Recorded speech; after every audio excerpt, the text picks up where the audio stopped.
Xanım Zəhra radiyallahu anhu adi ölümlə dünyadan köçmüşdür. Son günlərdə ən çox səsləndirilən fikirlərdən də biri budur. Xanım Zəhra salamullahi aleyha adi ölümlə dünyadan köçmüşdürsə, atası Həzrət Resulullah ən yaxın olan, ondan sonra ən tez dünyadan köçən, qəzəbi qəzəbimdir, razılığı razılığımdır dediyi, atası Həzrət Resulullahın yanında niyə dəfn edilmədi?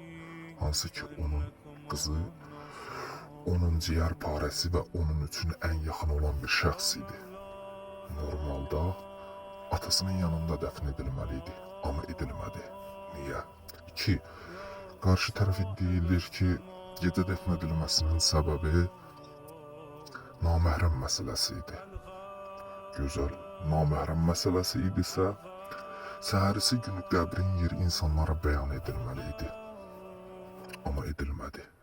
Gizli saxlanıldı. Niyə? Atası Həzrət Resulullahın cənazəsində iştirak etməyənlər, ona cənazə namazı qılmayan dövrünün məşhur səhabələri, xəlifələri, Həzrət Resulullahın qızı xanım Fatimə-i Zəhra salamullahi aleyha üçün də cənazə namazı qılmadı və dəfnində iştirak eləmədi. Sizcə bütün bunlar təsadüfüdür. Atasının yanında dəfn edilməməsi, qəbrinin gizli saxlanılması, cənazəsinin gecə dəfn edilməsi,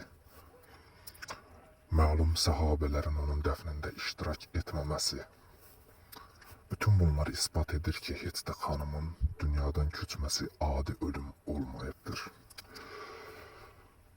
Xanımın fədək xutbəsi və evə edilən hücum bunların aşkar isbatıdır.